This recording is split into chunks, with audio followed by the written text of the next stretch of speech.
तरक्की याफ्ता ममालिक हैं, उनकी जो इंडस्ट्रीज चल रही हैं उनमें से जो कार्बन इमिशन होती है वो जाके ओवरऑल दुनिया का क्लाइमेट बदल रहा है। आपका पूरे साल की इनकम क्या होगी और पूरे साल के अखराजात क्या होंगे, बेसिकली बजट इसको कहते हैं। कॉस्ट ऑफ डूइंग बिजनेस ही आप ज़्यादा बढ़ा देंगे तो उससे जो है ना वो आपका रेवेन्यू जो है ना शॉर्टफॉल हमेशा ही रहेगा। ओवरऑल हमारी जो इकोनॉमी है वो डूब रही है, उसका जो सबसे ज्यादा खमियाजा पाकिस्तान को भुगतना पड़ रहा है, उसके लिए वो दुनिया को चाहिए कि वो हमें कंपनसेट करे। IMF उसका जो मुआहदा हुआ है $2 अरब का स्टाफ लेवल पर, आप उसको कैसे देखते हैं? रेज ऑफ टेम्परेचर की वजह से हमारे फ्लड्स आ रहे हैं, फ्लड्स जो है वो हमारी इकोनॉमी को एरोड कर देते हैं। हमेशा से ही हम डेफिसिट में रहते हैं, क्योंकि हमारी जो इनकम है वो कम होती है और अखराजात हमारे बहुत ज़्यादा होते हैं। बिजनेस का पहिया चलाने के लिए आपको उसका जो इंफ्रास्ट्रक्चर है वो प्रॉपर प्रोवाइड करना है, वो एटमॉस्फेयर प्रोवाइड करना है जिसमें लॉ और ऑर्डर की सिचुएशन ना हो। IMF ने और इन्हें $1.3 बिलियन प्लस $1 अरब और इसके अलावा जो कि रूटीन में था वो उन्होंने कहा जी हम इनको अलाउ करेंगे। सबसे जरूरी है कि हम डैम बनाएं। हर साल जो एक मीठा पानी आता है फ्लड की सूरत में वो एक तो तबाही फेरता है, तबाही फेरते वो फिर जा समुंदर में गिरता है। लोन लिए हुए हैं उस पे जो है वो आपके इंटरेस्ट यानी कि सूद की अमाउंट जो है वो पेमेंट जाती है, वो कमो बेश आपकी 10,000 अरब के जाती है। अगला इस वक्त दुनिया को डायलेमा फेस करना पड़ेगा 2025 से 27 के दरमियान, वो है मीठे पानी का, पानी पीने के पानी का। बैंकों का मार्कअप पे हाल तो वो काफ़ी कम होकर 12% पे आ गया हुआ है, तो उसको मजीद सिंगल डिजिट में लाने की ज़रूरत है। हम एक नहरी निज़ाम निकालें उन जगहों पे जहाँ से फ्लड गुजरता है, ठीक है, जहाँ से गुजरता है वो एहतजाज कर रहे हैं नहरें निकालने से।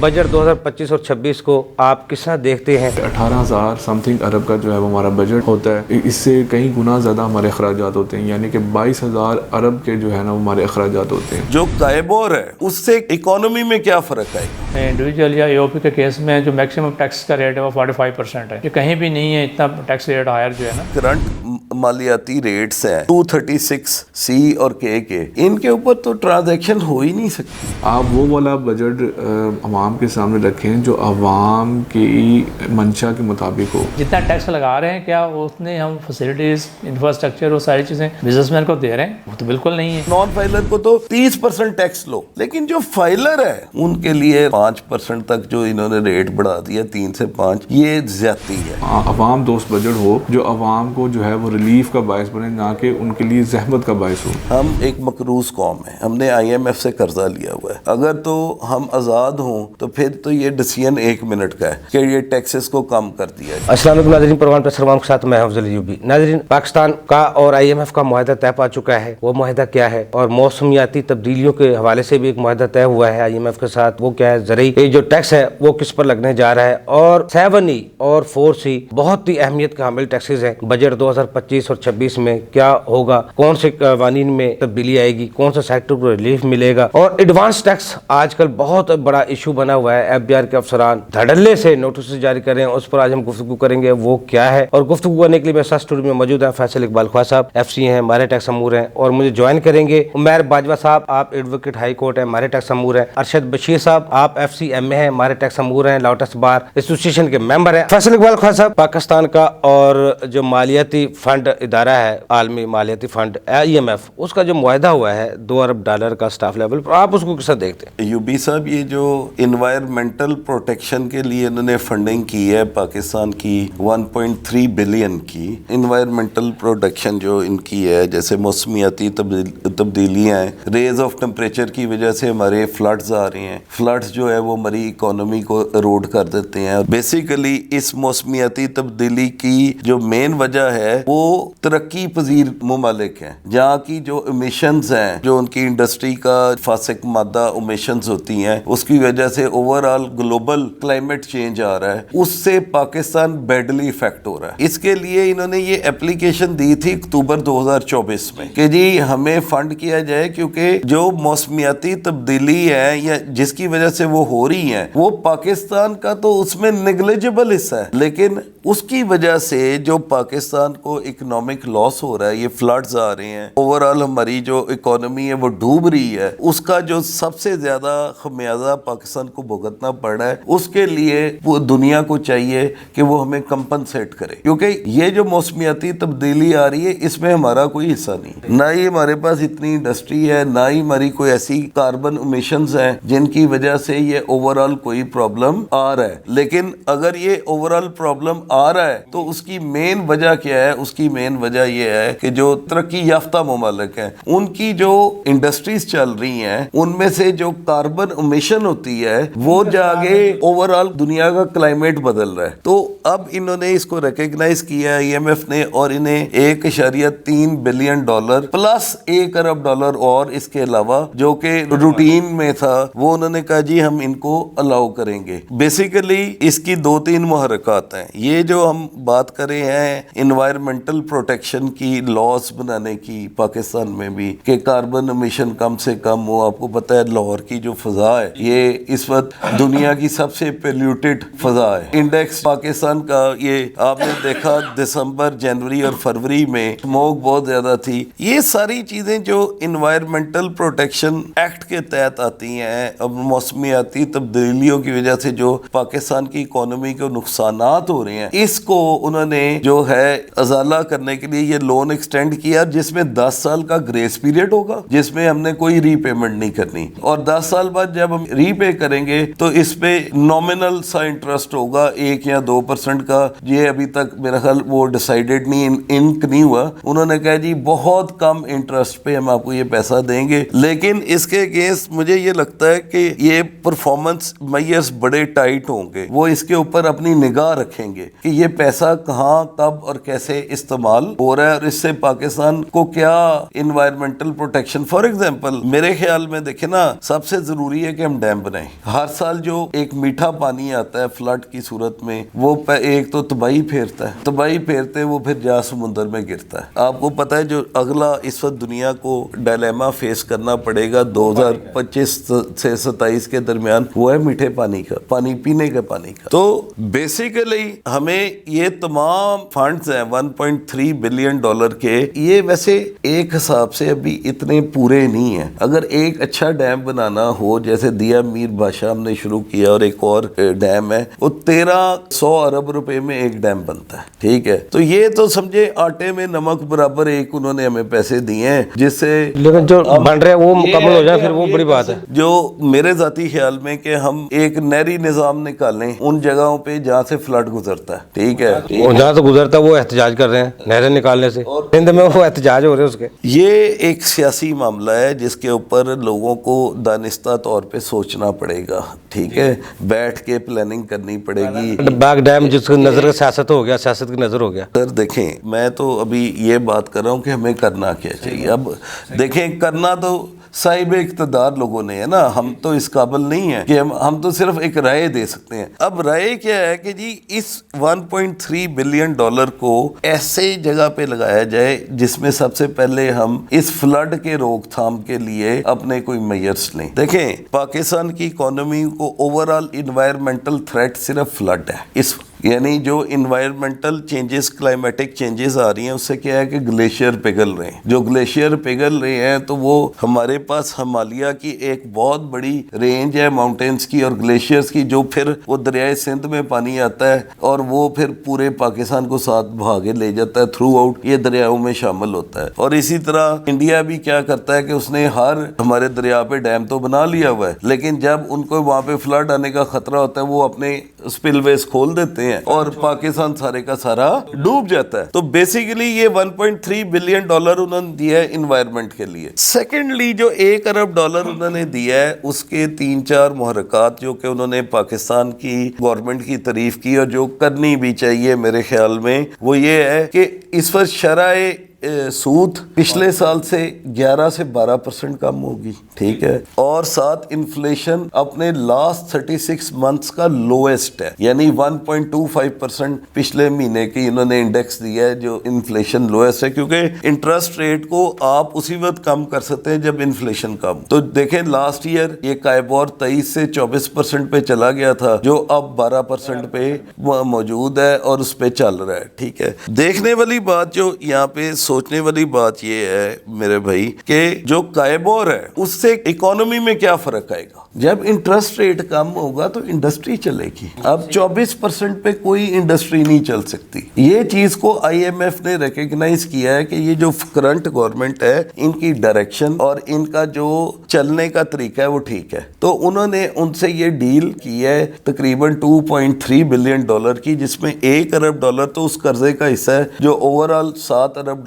یا $8 ارب کا پیکیج ہے, اور $1.3 بلین جو یہ دینا ہے انہوں نے 30 سال میں. اچھا فیصل صاحب, وزیر خزانہ صاحب نے بھی حکومت کی طرف سے کوئی باتیں کی جا رہی تھی, آئی ایم ایف سے ہماری مذاکرات چل رہے ہیں, پراپرٹی سیکٹر کو ہم کو ریلیف دینے والے ہیں, پراپرٹی جو ٹیکسز ہے ان میں کمی لا رہے ہیں. اب تک تو وہ سارا بہام اب تو ختم ہو گیا, اس پہ وضاحت آ گئی آئی ایم ایف کی ہم کوئی پراپرٹی میں کوئی ہم نے ریلیف نہیں دیا, نہ ہم نے ٹیکس کم کرنے کی بات کی ہے. دیکھیں پاکستان میں اب میں اکنامک سیکٹرز کو دیکھوں نا تو ریئل اسٹیٹ ایک سب سے بڑا سیکٹر ہے, کوئی مانے یا نہ مانے. اب دیکھیں ریئل اسٹیٹ کوئی ایک سیکٹر تھوڑی ہے. اب زمین کے بعد گھر بننا ہے, گھر کے اوپر 10 کے مزدور نے بھی کام کرنا ہے, ٹائلوں والے نے بھی کام کرنا ہے, ووڈ کارپینٹر نے بھی کام کرنا ہے, اور 100 سے زیادہ صنعتیں اس سے وابستہ ہیں, ٹھیک ہے. اب بات یہ ہے کہ جو اس وقت کرنٹ مالیاتی ریٹس ہیں 236C اور K کے, ان کے اوپر تو ٹرانزیکشن ہو ہی نہیں سکتی, اور رہے گی اس میں دیکھیں 2 طرح کی تمیز کرنی چاہیے, ایک فائلر اور ایک نان فائلر. آپ کے اسی پروگرام سے میں نے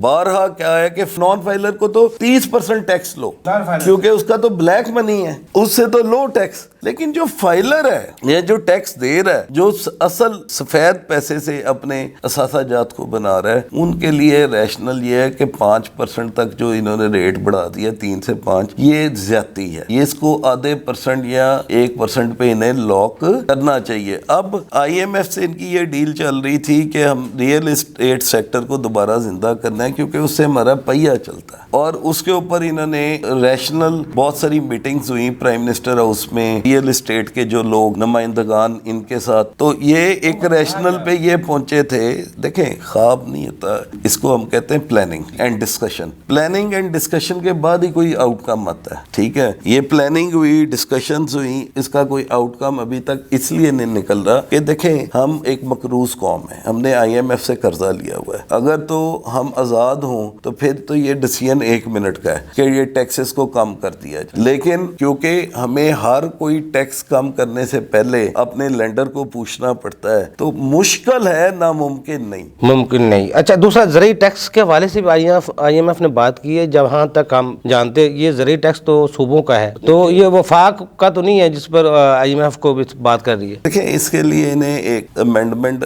لانی پڑے گی. انٹریز ہے نا مانیٹری لسٹ کی 46 to 50, یہ ہے کانسٹیٹیوشن آف پاکستان کی, جو کہ بتاتی ہیں کہ وفاق کس کس چیز پہ ٹیکس لگا سکتا ہے. اگر یہ اس میں کوئی تبدیلی لے آتے ہیں تو یہ اس پہ ایگریکلچر پہ بھی ٹیکس لگا سکتے ہیں. اور آئی ایم ایف کی اس وقت سب سے بڑی جو ٹارگٹ ہے, یہ دیکھیں یہ میں نے آپ کو شاید بتایا تھا کہ ارلی 1989 میں بھی ایک دفعہ یہ کوشش ہوئی تھی, اور ایک صاحب تھے محمود خان صاحب, انہوں نے ایک لیٹر لکھا تھا کہ جی یہ جو فیوڈل لارڈز ہیں پاکستان کے, ان کو بھی ٹیکس نیٹ میں لے کے آئیں, جن کے پاس بڑے بڑے زمین کے ٹکڑے ہیں, اور ان کی ایگریکلچر انکم ٹیکس ہونی چاہیے. اب نیچرلی پنجاب میں آپ کو پتا ہے کہ یہ اس وقت کافی ریٹ بڑھتا جا رہا ہے ٹیکس کا جو پنجاب گورنمنٹ لے رہی ہے, لیکن اس کا جو لوور سلیبز ہیں وہ 3000 سے شروع ہوتے ہیں اور پھر پرسنٹیج میں چلے جاتے ہیں. اب یہ سوچنے کی بات ہے کہ ایگریکلچر ٹیکس تو آلریڈی پنجاب گورنمنٹ اکٹھا کر رہی ہے, تھوڑا کری زیادہ کری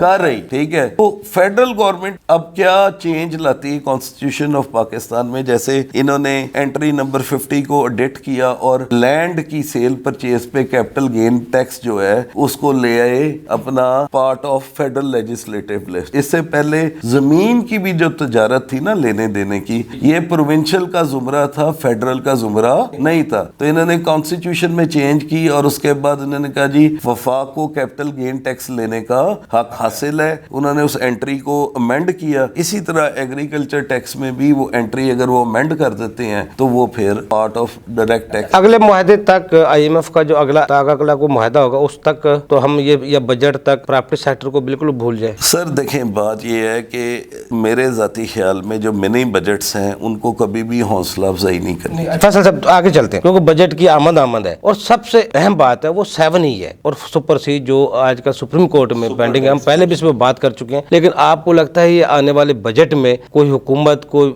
बेहतर या मजबूत को फैसला कर सके 7E पर? देखें, जहाँ तक 7E की बात है ना, 7E के सारे केसेस अब पेंडिंग है सुप्रीम कोर्ट ऑफ पाकिस्तान के कॉन्स्टिट्यूशनल बेंच पे। आपके इसी प्रोग्राम के तवसत से आशिक अली राना साहब मेरे साथ थे। मैंने आपको ये भी बताया था कि बलूचिस्तान हाई कोर्ट की, लाहौर हाई कोर्ट की पहली जजमेंट और पेशावर हाई कोर्ट की पहली जजमेंट ये सारी 7E टैक्स पेयर के हक में आई थी। उसके बाद सिर्फ division bench Lahore high court ने इसको शाहिद जमील खान साहब के किए हुए केस को उन्होंने रिवर्स कर दिया था। तो उन्होंने कहा था 7E का इतलाक होगा। जहाँ तक हुकूमत का ताल्लुक है, मेरा नहीं ख्याल कि उनके पास ये इतनी कोई सख्त है IMF के साथ नेगोशिएशन में कि वो शायद इस बजट में कोई चेंज लेके आ सके, क्योंकि 7E जब लगाया गया था वो भी IMF के साथ मुशावरत, यानी जो कि टैक्स मेयर्स की बीच में उन्होंने एक मेयर दिया था। और इसी तरह जब अब इसको अमेंडमेंट करने जाएंगे, मेरा नहीं ख्याल जब तक सुप्रीम कोर्ट का कोई फैसला आता है हुकूमत इसमें कोई चेंज नहीं छेड़ा। लेकिन ये असल में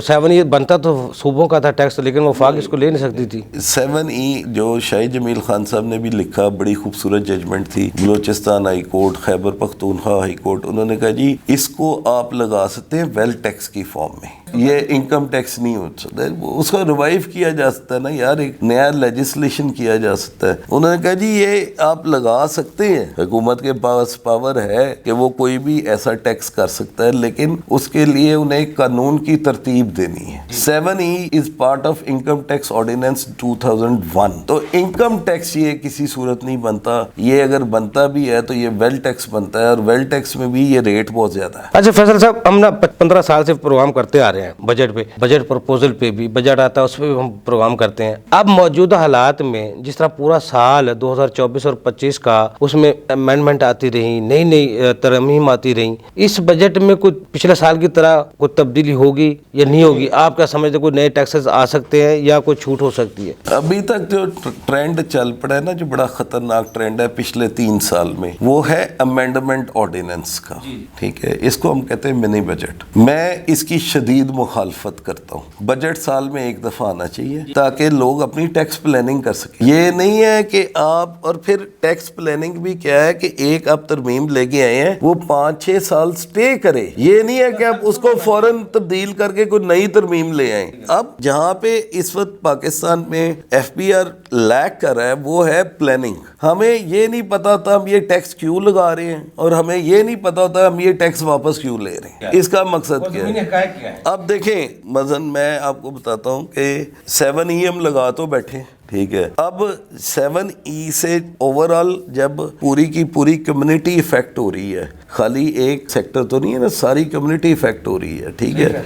अब लोग सोच रहे हैं ये गलत लग गया। इवन यहाँ तक साहिब इक़्तिदार और आला अदलिया के लोगों से ये सुना है कि यार ये टैक्स गलत लगा है, लेकिन जिसने लगाया है उसने क्या सोच के लगाया, ये किसकी सजेशन पे लगा, क्यों लगा। और अगर ये आपके कहने के मुताबिक 7E अगर इस बजट में ख़त्म हो जाता है तो फिर इसको ख़त्म करने के पीछे हमारी क्या प्लानिंग थी? असल प्रॉब्लम क्या है, एक होता है थिंक टैंक। मेरा एक प्रोग्राम आया था समा टीवी पे डोनाल्ड ट्रंप पे, कि डोनाल्ड ट्रंप के आने से पाकिस्तान की इकोनॉमी में क्या फ़र्क पड़ेगा। मैंने उन्हें कहा अमेरिकन का एक थिंक टैंक, ठीक है, उनका जो प्राइम मिनिस्टर है ना वो उस थिंक टैंक से बाहर नहीं है, वो जो प्रेसिडेंट कुछ बातें जो करेगा ना उस थिंक टैंक से बाहर, उसे सुप्रीम कोर्ट ओवरटर्न कर देगा। अभी आपने देखा रिसेंटली ट्रंप के 2 एग्जेक्टिव ऑर्डर्स जो हैं वो सुप्रीम कोर्ट ने एक ऑर्डर को 3 दिन पहले खत्म किया है, यानी वहाँ का जो सुप्रीम कोर्ट है, और अब बहुत ज्यादा शोर मचा हुआ है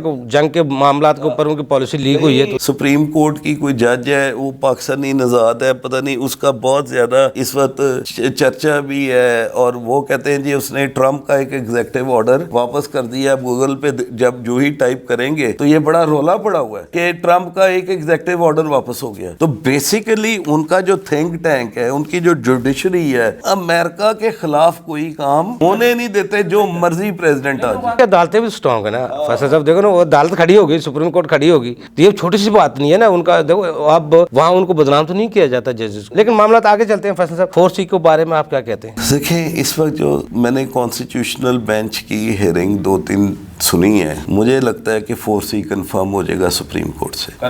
अभी उन्होंने ये किया है कि एक आर्टिकल है 186, उसके तहत उन्होंने कहा है कि पाकिस्तान की जिन जिन कोर्ट्स में सुपर टैक्स के केस पेंडिंग है, चाहे वो ट्रिब्यूनल है चाहे वो हाई कोर्ट है, उन तमाम केसेस को उन्होंने कंसोलिडेट कर लिया सुप्रीम कोर्ट में। यानी कि इसमें अब टैक्स सुपर टैक्स देना पड़ेगा। जजमेंट आने के बाद देखेंगे, अभी तो जजमेंट नहीं आई। अच्छा फैसल साहब, ब्रेक पर जाने से पहले पिछले साल 2024 और 25 के बजट में हुकूमत ने या FBR ने प्रॉपर एक सेल टैक्स को फोकस किया था पूरा साल। अब जो बजट 25 और 26 होगा, आप समझ जाएंगे इसमें भी सेल टैक्स को फोकस किया जाएगा, इनडायरेक्ट टैक्सेस को या डायरेक्ट टैक्सेस को फोकस करना चाहिए। लेकिन ब्रेक से बात, छोटा सा कमर्शियल ब्रेक मत साथ रहिएगा।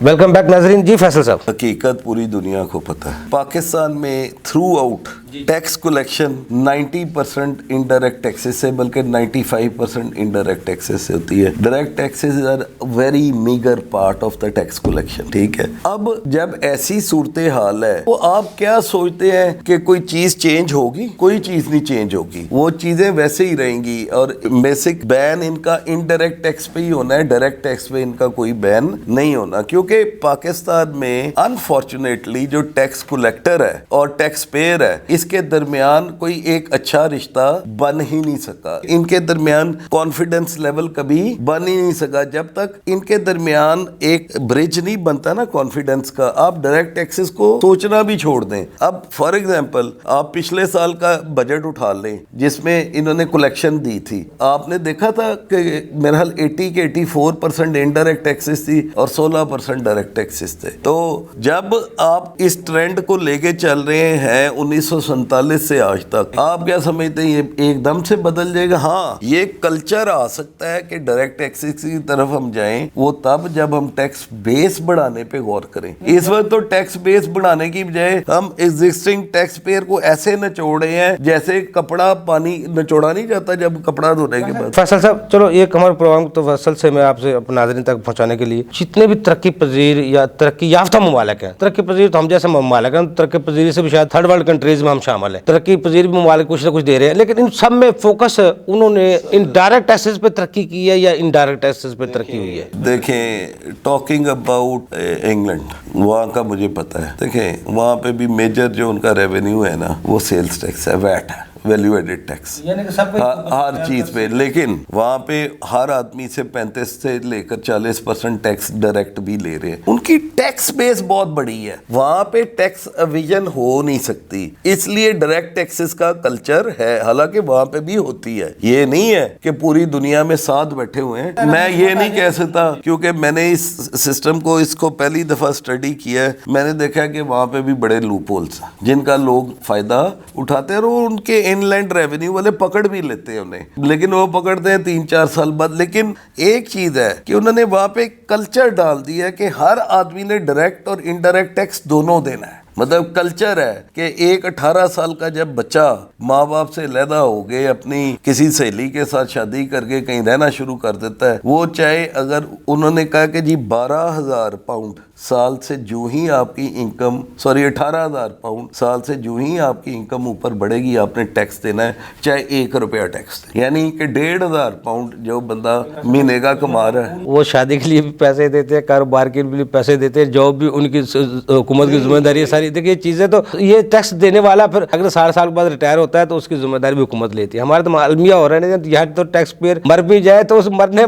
مردہ کو بھی نوٹس کر دیتے ہیں جناب ٹیکس دے آگے. اور ابھی آپ نے دیکھا نا یہ پینشن پہ بھی ڈفرینٹ قسم کے بین لگا رہے ہیں. یعنی کہ اب آپ دیکھیں کہ آپ کو ایک وہ جو سرکاری جاب کا طلسم تھا وہ بھی ختم ہو جائے گا. لوگوں کو یہ پتہ چلا یار ریٹائر ہونے کے بعد اتنے پیسے مل جائیں گے, کاروبار کر لیں گے, بچوں کو شادی کر لیں گے, وہ بھی اب امید ختم ہوتی جا رہی ہے. اچھا فیصل صاحب, زیرو ریٹ سیکٹر کو خاص طور پر بجٹ میں چھیڑا جاتا ہے, کبھی نارمل رجیم میں لے آئے, کبھی دوسری رجیم میں چلے گئے. یہ اب اس بجٹ میں بھی آپ کو لگتا ہے کوئی چھیڑ چھاڑ ہوگی یا دکھاوا ہی ہوگا صرف؟ سوائے ایکسپورٹ کے میرا خیال ہے زیرو ریٹڈ سیکٹر پہلے ہی ختم ہو گیا. اب یہ ایکسپورٹ ہی رہ گئی ہے. اور جب تک ہم اپنا بیلنس آف ٹریڈ فارچونیٹلی اور انفارچونیٹلی ہم نے اپنا بیلنس آف ٹریڈ جو ہے وہ تو پازیٹیو کر لیا ہے, اور بڑا ہم اس کی جے کار کر رہے ہیں کہ جی $70 کروڑ کا ہمارا بیلنس آف ٹریڈ جو ہے وہ پازیٹیو ہے. لیکن اس کے اگینسٹ ہم نے وہ کمپلسری امپورٹس بند کر دی ہیں جس کی وجہ سے ہماری انڈسٹری بند ہوگی. ٹیکسٹائل کو دیکھ لیں آپ, ٹیکسٹائل میں تالے پڑے ہوئے ہیں اس وقت اور بڑے برے حالات ہیں کیونکہ را مٹیریل. اب میں یہاں پہ ایک چیز اور آپ کو بتاؤں, پاکستان میں میں نے یہ ایک اینالائز کیا کہ گاڑیاں کیوں مہنگی. ٹویوٹا, ہونڈا, سوزوکی, یہ تینوں کار اسمبلرز ہیں خالی. انہوں نے آج سے 20-30 سال پہلے ایگریمنٹ کیے تھے کہ ہم 2-3 سالوں میں پوری کی پوری گاڑی پاکستان میں مینوفیکچر کریں گے جیسے انڈیا میں ہو رہی ہے. اب انڈیا میں آپ دیکھیں نا کہ جتنے کی پاکستان میں سیوک ملتی ہے اتنے کی وہاں پہ مرسیڈیز مل رہی ہے. کیوں؟ کیونکہ وہاں پہ لوگ ویلیو ایڈڈ کام پہ بلیو کرتے ہیں اور ان ہاؤس چیزوں کو بنا رہے ہیں. اس کی ایک اور مثال بھی ہماری ماشاءاللہ ایئر فورس ہے جس نے چائنا کے ساتھ مل کے اپنی سسٹینیبلٹی خود بنا لی ہے. Hats of two them. میں کہتا ہوں کمال کر دیا انہوں نے کہ وہ فائٹر جیٹ بنائے ہیں, یہ JF-17 تھنڈر, جس نے انڈیا نہیں ساری دنیا کو وقت میں ڈال دیا ہے. کیوں؟ کیونکہ اس میں ہم نے کام کیا, ہمیں جو ٹیکنالوجی ٹرانسفر ہوئی اس کے اوپر ہم نے ٹریننگ لی اور ہم نے ان ہاؤس یہ جہاز بنانے شروع کر دیے. میرے لیے حیرانگی کی بات تھی کہ جو F-16 ہمیں امریکہ نے دیے تھے اس میں ایک شرط لگائی تھی کہ وہ انڈیا کے خلاف استعمال نہیں ہوں گے. تو ہم نے وہ F-16 کیوں لینے تھے؟ ہمیں کیا اب جب سے JF-17 تھنڈر بلاک 4 اور اب بلاک 5 کی بات آ رہی ہے جو اسٹیلتھ فائٹر ہے, پوری دنیا میں اور خاص طور پہ انڈیا میں کورام مچا ہوا ہے. اور یہ کیا ہے؟ یہ ہمارے انجینئرز, ہمارے سائنٹسٹ, ہماری آرمی اور ہماری ایئر فورس کی بہت بڑی کامیابی ہے جس کے لیے میں انہیں سلام پیش کرتا ہوں. اس کو کہتے ہیں ٹیکنالوجی. اب یہاں پہ آ جائیں نیچے, گاڑی بنانے کے لیے ہر چیز ہم وہاں سے انجن سمیت امپورٹ کر رہے ہیں. ہم سے انجن نہیں بنایا جاتا گاڑی کا, تو یہاں پہ کیا ترقی ہونی ہے؟ لیکن یہ ایک سوئی ہے کپڑا سینے والی, سوئی بھی تو آج تک ہم نہیں بنا سکے. سر بات یہ سوئی کیوں نہیں بنا سکے, سوال یہ تو دماغ کی تو یہاں کمی نہیں ہے. آپ کو مزے کی بات بتاتا ہوں, دبئی میں جہاں پہ کوئی عقل مند آدمی کی پوسٹ ہے تو وہ پاکستانی, اور جہاں پہ ڈنگی ورک کرنے کی ہے وہ انڈین یا بنگلہ دیشی. یعنی یہ ایک دبئی کے سیٹ کی مینٹالٹی ہے کہ پاکستان کا دماغ ریفائنڈ ہے, پاکستان کا جو بچے کا سوچنے کا گرومنگ کا, وہ لوگ کہتے ہیں کہ یہ لوگ بڑے زیادہ اچھے ٹرینڈ ہوتے ہیں. تو یار ہوتا کیا ہے کہ یہ حکومت کو امپلیمنٹ کرنا چاہیے تھا ان کے اوپر کہ بھائی تم نے ہمارے ساتھ ایگریمنٹ کیا تھا کہ 10 سال کے اندر اندر سارا ٹیکنالوجی ٹرانسفر یہاں پہ ہوگا اور ہم یہیں پہ پھر سیوک 30 لاکھ کی ہے, اب 1 کروڑ پہ کی ہے. اس لیے پوچھنے والا کوئی نہیں ہے. سب سے زیادہ مہنگی پوری دنیا میں سب سے زیادہ مہنگی گاڑیاں پاکستان میں. سر اس کی کیا وجہ ہے؟ ابھی پچھلے دنوں میں ٹویوٹا کے مالک کا سن رہا تھا انٹرویو, وہ کہتا ہے جی میں تو فارچونر دے رہا ہوں 90 لاکھ کی, اس کے اوپر جو 1 کروڑ 10 لاکھ کے تو ٹیکسز ہیں. اسے انہوں نے سوال کیا جی فارچونر وہاں پہ ملتی ہے شاید 45 کے 50 لاکھ, میں یاد نہیں صحیح, تو اسے 3 سے ضرب دے تو 1.5 کروڑ. کہتا ہے میں تو 2 سے ضرب دے کے 90 لاکھ کی حکومت کو دے رہا ہوں, میری انوائس دیکھ لیں. اس کے اوپر جو باقی ٹیکسز ہیں وہ تو حکومت نے لگائے ہوئے ہیں نا. اب بات یہ ہے کہ 2-3 چیزیں ہیں, ہمیں टेक्नोलॉजी ट्रांसफ़र लेना चाहिए।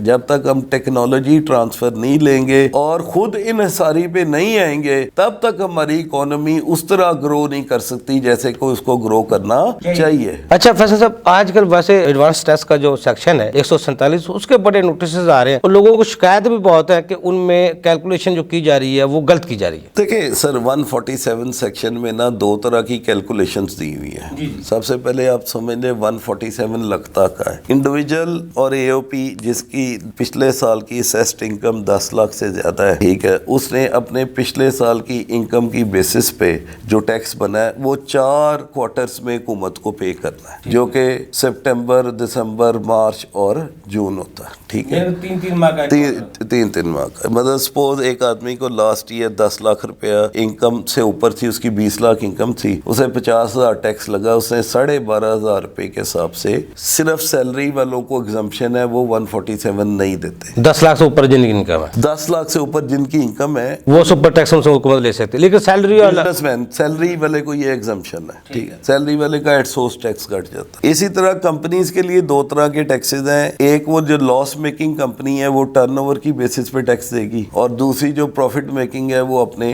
प्रॉफिट की बेस पे देगी टैक्स। अब लास्ट ईयर क्या हुआ, जब अब फड्डा क्या है इसको समझे। फड्डा ये है कि इन्होंने सुपर टैक्स जो था ना उसको एडवांस टैक्स का हिस्सा बना दिया, जो कि टोटली गलत है। क्यों कि जब तक साल खत्म नहीं होता मैं ये तय नहीं कर सकता कि मैं इस साल प्रॉफिट में होऊंगा या लॉस में होऊंगा, और क्या मैंने सुपर टैक्स देना है या नहीं देना। अब पिछले साल जो लोग बम्पर प्रॉफिट्स में थे वो इस साल लॉस में हैं। अब जो नोटिसेस इशू हो रहे हैं ला टैक्स पेयर यूनिट से वो ये हो रहे हैं कि जी आप सुपर टैक्स के समेत एडवांस टैक्स पे करें 147 का, जो कि कंपनी अगर बंद पड़ी है तो प्रैक्टिकली वायबल नहीं है। हम वहां पे ये कहते हैं जी हमारे से एक रिवाइज एस्टीमेट ले लें, हम लॉस में चले गए हैं। सुपर टैक्स तब लगता है जब मेरी इनकम 15 करोड़ से ज्यादा हो, मेरी तो इनकम इस साल है ही नहीं, मैं लॉस में हूँ, वो उसको उसका पार्ट बना दिया ना। बेताशा जी वो असेसमेंट कर सकते हैं उसकी 147 की, वो आपसे रिकवरी कर सकते हैं, अटैच कर सकते हैं, और अपनी मर्जी से एडवांस टैक्स नहीं। बेसिकली कैलकुलेशन पे तो डिस्कशन होती है, अफसर भी इस तरह नहीं करते, लेकिन होता ये है कि क्योंकि इसमें जो मैंने आपको मेजर बता दिया है रौला, वो ये है इस वक्त इंडस्ट्री का जो पिछले साल प्रॉफिट में थे लोग, बहुत ज्यादा प्रॉफिट में, वो उनको सुपर टैक्स लगा था, इस साल वो चले गए लॉस में। अब वो मेन फटा जो इस वक्त हो रहा है ना, वो कहते हैं आप उस सुपर टैक्स को भी एडवांस टैक्स दें, क्योंकि 147 में उन्होंने इसकी अमेंडमेंट कर दी थी कि super tax part of advance tax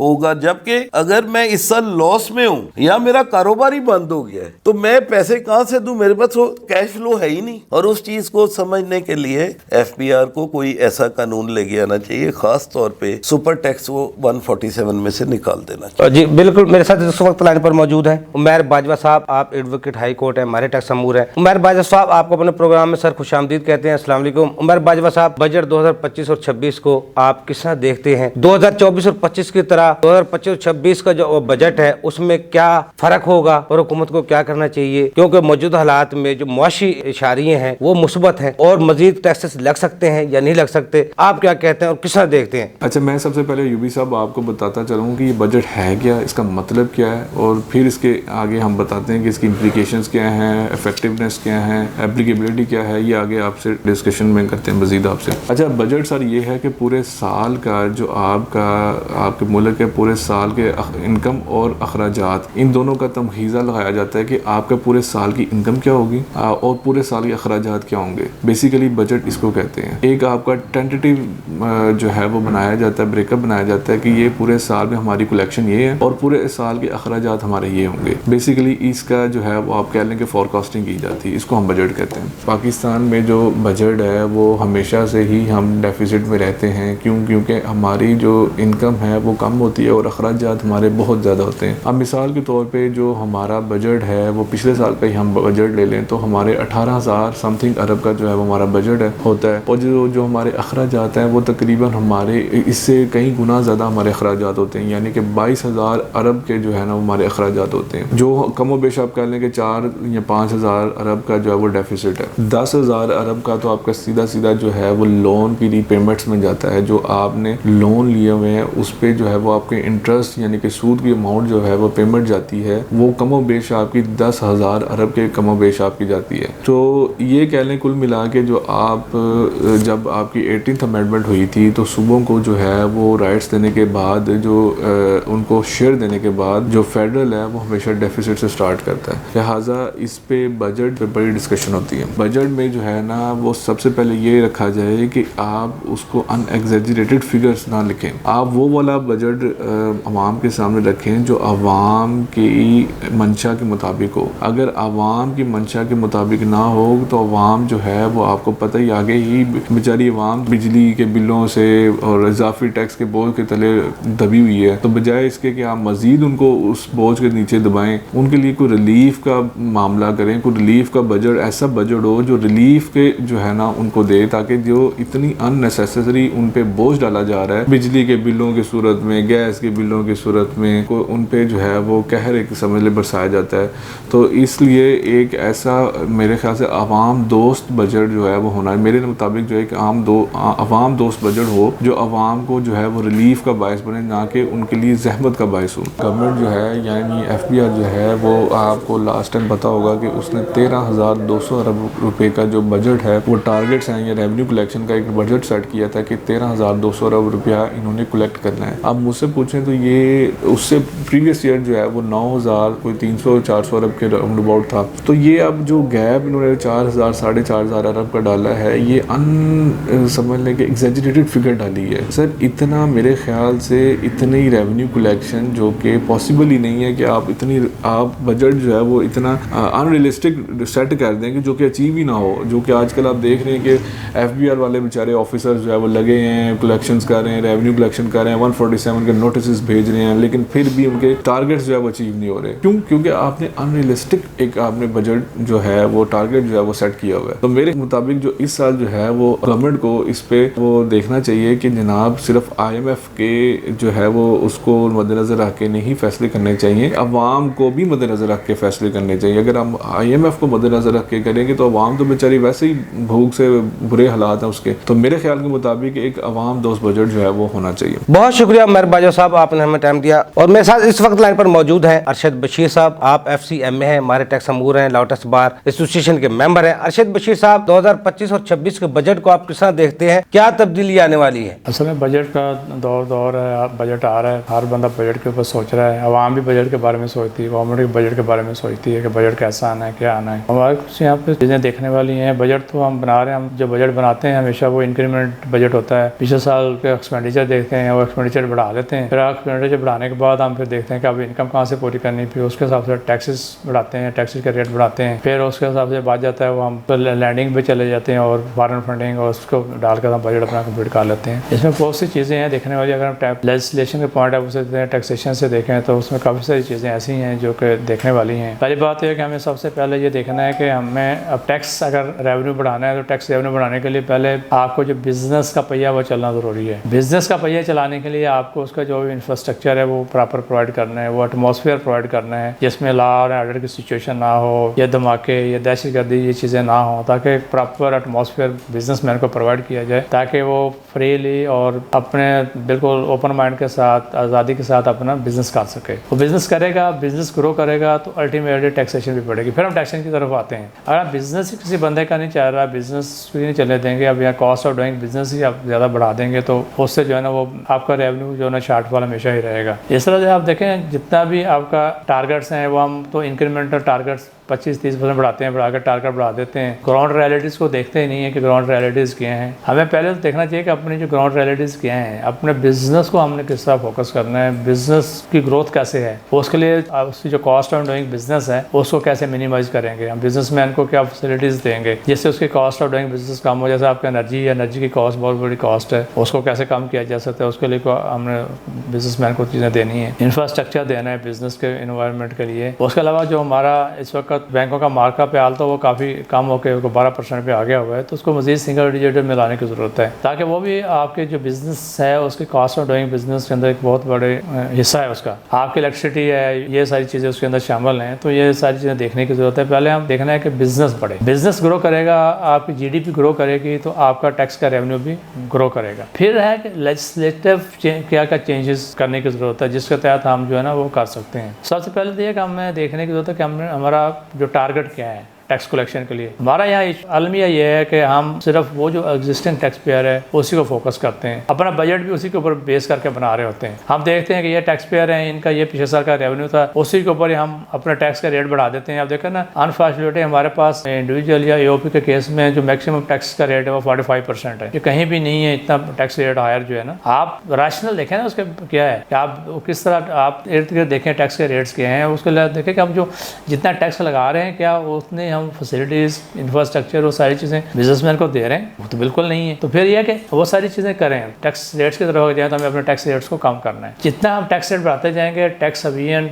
tax avoidance बढ़ती जाएगी। ये एक बहुत बड़ी कॉस्ट है, उसके ऊपर बिजनेस के ऊपर पड़ती है। हमें देखना है कि अपने टैक्स रेट्स को कम करें। इसलिए जो सेल टैक्स है उसको आप सिंगल डिजिट में सेल टैक्स लें, आप जितनी इनपुट है आउटपुट्स हैं सारी खत्म कर दें, सिर्फ एक आउटपुट रखें, आप एक सिंगल डिजिट पे सेल टैक्स लगाएं और सब पे लगा दें, तो वो उससे आपकी कलेक्शन बढ़ जाएगी। अभी अगर हम देखते हैं ओवरऑल फैक्टर को कैलकुलेट किया जाए तो जो हमारी सेल टैक्स हम जो 18% इस पर चार्ज कर रहे हैं, तो गवर्नमेंट को एंड पे 4-5% के करीब ही जा रहा होता है। कुछ इनपुट एडजस्ट हो जाती है फिर इस तरह से, तो अगर हम उनको सिंगल डिजिट में ले आएंगे तो मेरा नहीं ख्याल कि वो फिर इनपुट्स जो गलत क्लेम हो रही हैं, जो फेक फ्लाइंग इनवॉइसेस का इतना बड़ा इशू हमारे मुल्क में बना हुआ है, वो ये सारी चीज़ें खुद बहुत खत्म हो जाएंगी। बहुत शुक्रिया अरशद बशीर साहब, आपने हमें टाइम दिया। अच्छा फैसल साहब, आखिर में ये बताइएगा 2024 के बजट से हमें क्या सबक लेना चाहिए ताकि 2025 का जो बजट है उसमें आवाम को परेशानी ना हो, क्योंकि इस साल में पूरे साल में सिर्फ तरामीम आती रही हैं, उसके अलावा मिनी बजट जिनको कहते हैं उसके अलावा कुछ नहीं हुआ। सर मेरे ख्याल में एक तो सबसे पहले ये हमें अमेंडमेंट एक्ट्स जो है ना ये बंद कर देने चाहिए। फाइनेंस एक्ट एक दफ़ा आना चाहिए और वो पूरे साल के लिए आना है। हमें अपनी इस प्लानिंग पे आना चाहिए कि हमने फाइनेंस एक्ट लाना है। बस बजट 5 साल के लिए दिए जैसा एक दफ़ा दे दें। सर देखें, आप तो वो बात कर रहे हैं जो कि शायद के मेरे दिल में उतर जाए तेरी बात।